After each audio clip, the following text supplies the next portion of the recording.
tu sais Sénégal dafa nekk dëkk boo xam ne majoritairement jeune c'est-à-dire 80% sénégalais ay jeunes lañ si 80 yi c'est-à-dire boo wàccee 35 jëm suuf 35 ba 15 ans côté yooyu quoi 80 yooyu boo jëlee 65% yi tamit soo jëlee 25 ans jëm suuf la quoi donc entrepreneuriat nekk loo xamante ni mooy solution bi en fait parce que Sénégal dafa bëri chômage booy dañuy foog dañu war a jàng duñ paree seen jàng dem am seen diplôme dem déposer ut liggéey alors que liggéey amul donc nan la ñu war a def mooy entreprendre léegi boo gisee benn DIP nag ñëw di accompagner benn métier ci projet bu mel nii c'est parce que DIP ku ñuy déglu la jeunes yi dañuy déglu DIP am na sax ñu gën a mag ñuy déglu DIP donc ñun on peut être le pont entre jeunes yi ak genre projet yu mel nii entre jeunes yi ak genre vision yu mel nii quoi jeunes yi waruñu toog seen kër rek ñu leen di bourré ak ay musique ay fecc ay challenge ay kii non il faut que ñu inviter leen à ce que ñu nekk dans l'essentiel en fait. D'où l'importance du porteur de voix. Exactement parce que actuellement Sénégal mu ngi nekk moment boo xam ne jeunes yi ñoo ko war a jël en charge en fait suñu président à l'exemple jeune la donc pourquoi pas ku mel ni DIP wala ñi nga xam ne ñu ngi ci domaine boo xamante ni jeunes yi ñu ngi leen di déglu ngeen dem vers ay points yoo xamante ni di ngeen si indi jeunes yi ñu gën a concentré wu ci li nga xam ne mooy développer Sénégal entrepreneuriat bokk si loo xamante ni mooy point yu gën a essentiel actuellement parce que tey dañuy jàng nekk xale wala ñu jàngal ñu entreprendre xam nga la ñuy jàngal ba am sa diplôme nga wut liggéey.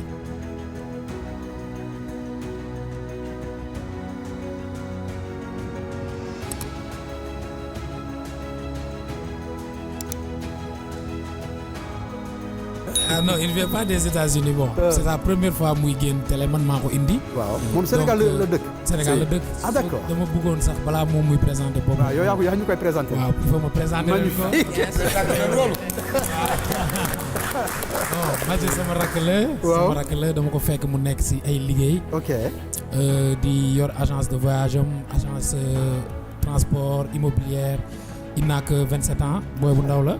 xam nga ma gis loolu ci moom mu am fulla dafa am fulla ñeme liggéey xam nga léegi nag yàlla boole ñu parce que maak moom ba ñuy xamante yàgg na mais àdduna boolewaat ñu xam nga par des circonstances yoo xam ne mënaguñ ko wax léegi mu nekk ci benn projet forum pour l'entrepreneuriat maanaam forum bi li ko tax a jóg mooy jàppale petites et moyennes entreprises yi ñi nga xamante ne dañuy daan seen doole ak métier bu mu mënti doon bu lew bu légal mais am na suñu bëri ñoo xamante ne xamuñu fu ñuy jaar pour am kayit xamuñu fu ñuy jaar pour am ay investissement xamuñu fu ñuy jaar pour ñu former leen accompagner leen donc information yi ñuy soxla formation bu ñuy soxla ak connexion bu ñuy soxla ak structure étatique yi forum boobu loolu moo ko tax a jóg mu nekk di si xeex xam nga bëgguma woon sonal quoi ma nekk grand mais bëgguma woon sonal xam nga ma koy gis muy dem di ñëw ba benn jour ma ne ko mais booy sa affaire bi nga nekk di dox nii fu mu toll parce que maa lay gis yaa ngi dem di ñëw rek mu ne ma affaire bi maa ngi siy def lu ma mën mais dafa xaw a taxaw quoi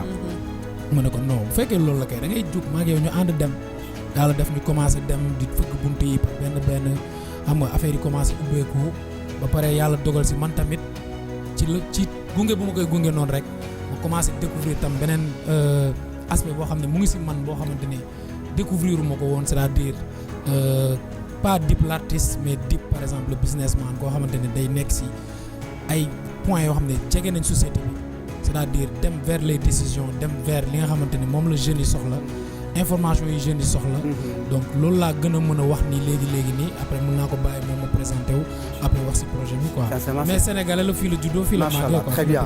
Donc moi je me présente, je suis Mathurin Dos Santos Bakouri, je suis entrepreneur engagé dans l'écosystème entrepreneurial. J'ai une agence immobilière, une agence de voyage et j'évolue également dans le domaine de du transport. Donc avec différents défis ñu doon rencontrer en tant que PME, petites et moyennes entreprises, di confronter à chaque fois si ay problèmes peut-être aux accès au marché public, également au financement et pas mal. Donc c'est là où est venue l'idée de Senforce. Senforce qui veut dire le salon des entrepreneurs, du networking et de la formation pour la croissance économique du Sénégal bien sûr. Donc parce que c'est une plateforme 100% dédiée aux PME et PMI sénégalais. Donc peut-être après dinañ gën a xuus si alors tu as eu l'occasion de voir Marie-Rose? Marie-Rose, oui. Ah, ok. Marie-Rose Faye de l'ADPME, directrice générale, et vraiment qui nous accompagne également. Magnifique, très bien, ouais. C'est top. mu nekk loo xam ne vraiment da ngeen bëgg a jàppale ndaw ñi nga xam ne vraiment am nañu idée pour liggéey nekk quand même des entrepreneurs te xamuñu fu ñuy jaar. dafa bëri Sénégal y a beaucoup de gens yoo xam ne dañuy bëgg ubbi seen société liggéey nekkal seen bopp seen patron. mais en général du ñu xam fan la ñuy jaar wala dañuy yaakaar ne day metti ba dañ koy tayal lu bëri ñi ngeen di gis ñoo xam ne mënuñu formaliser seen i yëf parce qu'ils pensent que ne c'est compliqué. alors que ne c'est facile. très facile. comment l'idée est venue de vouloir le créer et puis lan mooy njëriñu 2 jours yooyu le 30 et le 31 mai. ok donc l'idée déjà fu mu jógee mooy défi yi ñu doon rencontrer en tant que PME défi yi ñuy rencontrer à chaque fois pour bëgg tey peut-être pour accéder si yenn marché yi pour mun a rejoindre yenn structures yu mag yi donc c'était tout le temps un problème et également vous avez mentionné tout à l'heure la formalisation donc ñu bëri dañuy am benn peur dañuy ragal dañ naan est-ce que réellement su ma demee déclarer wu impôt sax duñ ma dee di topp ak yooyu donc il y a beaucoup de peur alors que loolu amu si donc tey mën nga di régler say fiscalité de façon genre vite fait et bien fait mën nga tamit rapproché aussi yenn structure étatique yi nga xamante ne ñoom ñooy def accompagnement yi par exemple tey wax nga ko léegi ADPME ils sont là pour ça mais am na ñu bëri ñoo xamante ne xamuñu ko par rapport à la formalisation il y a pas mal de structures yoo xamante wala des petites entreprises qui sont dans le secteur informel donc surtout pour ñooñu ñoo am information qu'il faut. parce que état bu la bëggee dimbali. il faut mu teg ko fu wóor fu leer. exactement boo amul nag këyit yu leer. du la mën a jàppale. moo tax bëri na tey jii ngay gis ci koñ bi ay menuisier ay mécaniciens ay tailleurs te fekk na ñooñu ñëpp. amuñu entreprise bu légal. mooy li ñuy liggéey amul këyit amul dara. te ñooñu ëllëg bu ñu bëggee ñu dimbali leen bu ñu amoon ay këyit ñuy fay seeni impôt ñu droit. day yomb ci état mën leen dimbali. bu ñu bëggee benn somme mën nañ leen ko jox ñu koy fay ndànk-ndànk. tout à fait. et même par rapport ak accompagnement financier boobu noonu. y a des banques qui sont là par exemple la BNDE. boo xamante ne day accompagner bu baax ay entrepreneurs. mais le fait que gars yi sont pas dans le secteur formel wala xamuñu ko ils sont pas informés donc day tax dañuy réticent tuuti par rapport ak loolu mais en réalité.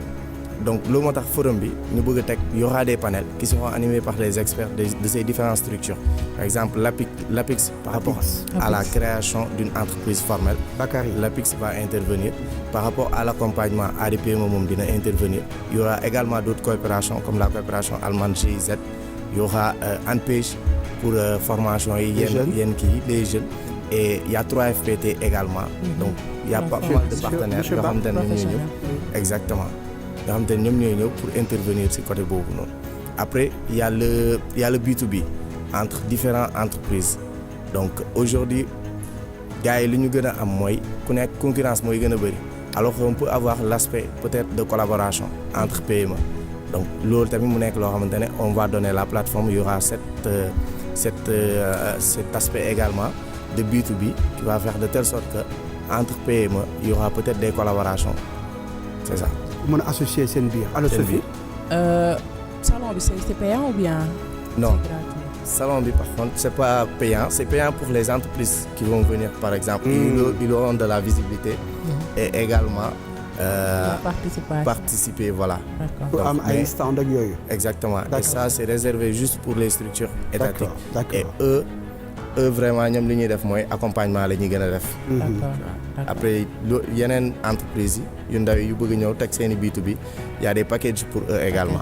et packages yi c'est juste pour couvrir peut-être les frais.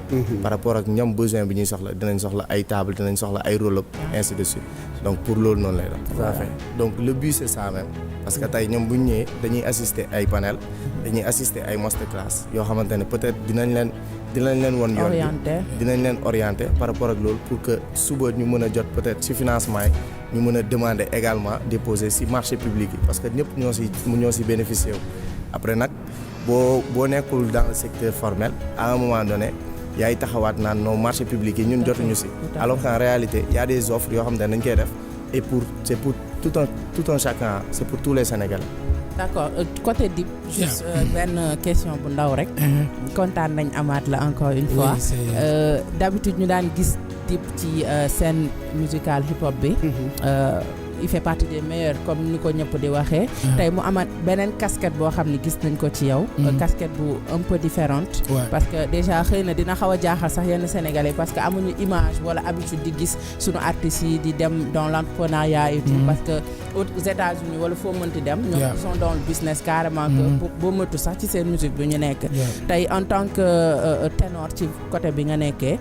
lan la def exactement parce que sànq yaa ngi doon wax lu am solo que am na lu nekkoon ci yow loo xam ni xamoo ko woon loo découvrir la ci li nga xam ni moom nga nekk ni ci salon bi ngeen di waajal lan lay def en tant que artiste nga ubbiwaat beneen brèche ci li nga xam ni moom mooy sa carrière. Bon, merci pour la question parce que c'est une question très importante. Tu sais, Sénégal dafa nekk dëkk boo xam ne majoritairement jeune, c'est-à-dire 80% sénégalais ay jeunes. Si 80 yi c'est-à-dire boo wàccee 35 jëm suuf. 35 ba 15 ans côté yooyu quoi. Si 80 yooyu boo jëlee 65% yi tamit soo jëlee 25 ans jëm suuf la quoi. Donc entrepreneuriat nekk loo xamante ni mooy solution bi en fait parce que Sénégal dafa bëri chômage. booy dañuy foog dañu war a jàng bu ñu paree seen jàng dem am seen diplôme dem déposer ou liggéey. alors que liggéey amul. donc nan la ñu war a def mooy entreprendre. léegi boo gisee benn DIP nag ñëw di accompagner benn Mathieu ci projet bu mel nii c'est parce que DIP ku ñuy déglu la. jeunes yi dañuy déglu DIP am na sax ñu gën a mag ñuy déglu DIP. donc ñun on peut être le pont entre jeunes yi. ak genre projet yu mel nii. entre jeunes yi ak genre vision yu mel nii quoi. jeunes yi waruñu toog seen kër rek ñu leen di bourrer ak ay musique ay fecc ay challenge. ay kii non il faut que ñu inviter leen à ce que ñu nekk dans l'essentiel en fait. d'où l'importance du porteur de voix. exactement parce que actuellement Sénégal mu ngi nekk moment boo xam ne jeunes yi ñoo ko war a jël en charge en fait. suñu président à l'exemple jeune la. donc pourquoi pas ku mel ni DIP wala ñi nga xam ne ñu ngi ci domaine boo xamante ni jeunes yi ñu ngi leen di déglu. ngeen dem vers ay points yoo xamante ne di ngeen ci indi jeunes yi. ñu gën a concentré wu ci li nga xam ne mooy développer Sénégal. entrepreneuriat bokk ci loo xamante ni mooy point yu gën a essentiel actuellement. parce que tey dañuy jàng nekk xale wala ñu jàngal ñu entreprendre xam nga lan ñuy jàngal ba am sa diplôme nga wut liggéey. alors que mën nga am sa doom soit nga jox ko ñaari xar ne ko yaral xar yi parce que bu ñëwee nga def opération. wala jox ko poulailler. wala di ko tàmmloo muy gérer dara. donc loolu moo tax sama genre yi dugg ci projet bii nii. et ñu ngi ci woo tamit sama ay morom ku ci mel ni ay Samba am na ñeneen ñoo xamante ne intéressé na leen bu baax a baax y a beaucoup d'influenceurs ñoom Mambal ñoom Ladzo ñoom Magdi ñoom Cheikh Senghor ñoom bëri nañ quoi. naa fàtte nit bëgguma fàtte sax ñoom Cheikh Foot et cetera bëri na. ak ñeneen waaw am na ñeneen ñoo xam ne bëgg nañ ci jàpp. donc ñun ñooy pont bi nga xam ne mooy permettre jeunes yi ñu dugg ci genre système yooyu noonu genre mbir yu am solo yooyu noonu. loolu la ma comprendre loo en même temps à chaque fois ñu dem seeti yenn institutions yi ñoom tam dañ lay wan ni que ñoom soxla nañ la. parce que au moins tu es crédible. l'image tam c'est un message boo xam ne jeunes yi dañ ko soxla. il faut que ñuy moytu di xam fa la ñuy teg seen tànk. ba seen loxo set ñu mën a tamit dem ci prise de décision yi. parce que c'est ça l'objectif en fait surtout pour jeunes yi quoi actuellement. Et Mathieu juste parce que la majeure part des Sénégalais DIP énuméré na ko léegi. ils pensent que da nga war a jàng am diplôme am benn expérience bi war a mën a am xaalis wala liggéey en fait. donc ceux qui ont pas l'habitude de faire les bancs ñoo xam ne jànguñu wala amuñu expérience yi donc ay ñafekat lañ lan ci forum bi ci salon bi lan moo leen fay xaar exactement. ñooñu sax ñoom lañ gën a soxla. ñoom lañ gën a soxla projet bi pour ñoom la. ñoom lañ gën a soxla parce que tey ñoom bu ñu ñëwee ñun dañ leen di mën a taxaw jàppale leen orienter leen par exemple si yi nga xamante ne ñoom yooyu la ñu war a gëstu et que pour le reste ça sera juste un suivi ñoom lañ gën a bëgg ñu ñëw parce que ñoom bu ñu déggee forum wala entrepreneuriat wala dañuy foog ni corporate la dañuy foog ni non soit ay bureaucrate wala dara non sachant que maire bi nekk ko ñoom teg caaf yor ñaari xale yu koy jàppale kooku moom mu ngi entreprendre et mu ngi jàppale tamit ay nit yoo xamante ne bu ngoon jotee day am lu ñuy yóbbu seen kër et je pense que mooy la majeure partie des Sénégalais noonu la ñuy fonctionner ki yore atelier wu menuisier bi ki yor atelier wu soudeur bi keneen tailleur bi comme lu mu doon wax ñoom ñëpp ñu ngi jéem a entreprendre ci ay affaires donc tey il faut juste ñu mettre leen dans le secteur formel pour ñu mën a bénéficier aussi yenn yi tamit. donc l'implication des artistes parce que DIP wax nga parce que influence pour man influenceur mooy genre DIP genre Baxaw keneen parce que seen image c'est positive en fait. donc ñoom bu ñu waxee dara gars yi dinañ leen déglu mais mis à part mooy secteur informel bi mis à part ñi nga xam ne n'ont pas fait les bancs mais les artistes ñi nga xam ne bëgg nañu def business ñoom itam te amuñu business plan bi wala amuñu idée bi quelle est leur implication là-dessus? Implication bi sax moo gën a tax ñun ñu dem seeti leen parce que déjà ñun soxla nañ leen pour la communication mais les industries créatives tamit dañ bokk si ñi nga xam ne ñoom bokk nañ si li war a mën a développer dëkk c'est-à-dire musique mun na nekk facteur tourisme c'est-à-dire artiste boo xoolee benn genre bubu design sénégalais la mais xoolal ay ñi koy topp ñi si ëpp nekkuñu nekkuñu sax ay africain c'est-à-dire kooku mu ngi jaay Sénégal boo demee ci secteur football bi boo demee ci secteur yeneen ak yeneen am na ay nit yu bëri yoo xamante ne ñu ngi ci art bi ñu ngi ci industrie créative yi donc ñoom doole bu ñu am mooy seen voix ak seen image c'est-à-dire nit yi dañ leen di gis bëgg leen parce que ni ñuy solo bëgg leen parce que message bu ñuy véhiculer et cetera donc ñoom lu tax ñu soxla leen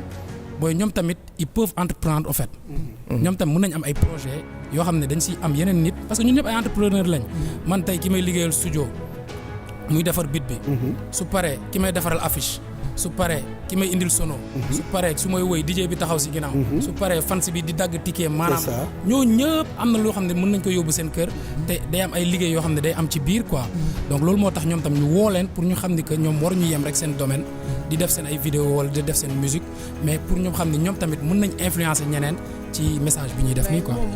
moom peut-être dina gën a influencer mbokk artistes yi parce que quoi qu'on puisse dire aussi. artistes yu ci bëri yoo xam ni ñi ngi def métier bi mais derrière amuñu loo xam ni moom la ñu entreprendre. comprendre nga da ngay wax ñu ne la on est dans la musique. on se focalise sur la musique. xam nga lii la ñuy def alors que au fond comme li mu wax rek c'est très important pour nit ki nga xam ne moo nekk artiste yor image am à côté mën a am liggéey boo xam ne au moins dina ko subvenir à ses besoins parce que lépp du mën a mate donc mën nga dem ci promoteur bi dem ci baxaw mu produire da ngay génne xaalis donc du moment que yow artiste bi am nga loo xam ne yaa ngi koy am à côté dina la mën a dimbali peut-être éventuellement ci sa ay yeneen projet donc moom comme li mu wax rek image la boo xam ne aussi dina gën a permettre jeunesse bi surtout génération bi nga xam ni bëgg nañu dugg ci musique bi wala ñu ngi ci nekk mu gën leen mën a may fit ci côté bi nga xam ne voilà moom la dama gis partie bu ñu def former informer et connecter donc le mot connecter ça va les gens du côté digital wala mot boo utiliser pour permettre benn échange B2B. Exactement mooy pour échange B2B mooy lu ma doon wax léegi. l'opportunité d'offrir l'opportunité de collaboration entre PME et PME mais entre PME également ak structure. B2C et B2B. exactement. alors mais connexion bi bon ngeen baal ma rek connexion bi yemul rek si moom par exemple li muy wax nii. y a beaucoup d'opportunités yoo xam ne mën na nekk c'est-à-dire yow nga nekk élève terminal am say projet yow invité nañ la ci forum bi parce que mën nga dajanteeg entreprise boo xam ne soxla na la mën nga tamit am sa diplôme ay stagiaires par exemple sa CV mën nga am ay stage et cetera donc ñu ngi ci domaine yëpp quoi c'est ouvert pour tout le monde. waaw Mathieu man sama question day nekk question bu simple ndax li ñu posé yëpp man toujours damay bëgg a xam nit ki lan moo la incité à ce que lii yeewu ci yow nga songu jeunesse bi lan mooy problème bi. je dirais fort de mon expérience def naa à peu près 7 ans ci domaine bi def naa 7 ans yoo xamante ne maay cascade ubbi naa fi ay restaurant ubbi naa fi ay agence ubbi naa pas mal de choses mais yoo xamante ne peut-être duñ ko mën a lim mais chaque fois dañ doon jànkonteel ay jafe-jafe et tamit en retour à chaque fois dama doon am ñu bees ñi ñëw ñoo xam ne dañ may laajte tamit lii nan laa siy duggee lii nan laa si dul defe à un moment donné nag ma ne vas-y lii il faut ñu lancer benn plateforme après tamit j'ai eu à accompagner des Turcs yoo xam ne ñoom ñoo fi doon organiser ay salons donc je faisais un peu la navette entre Dakar Istanbul di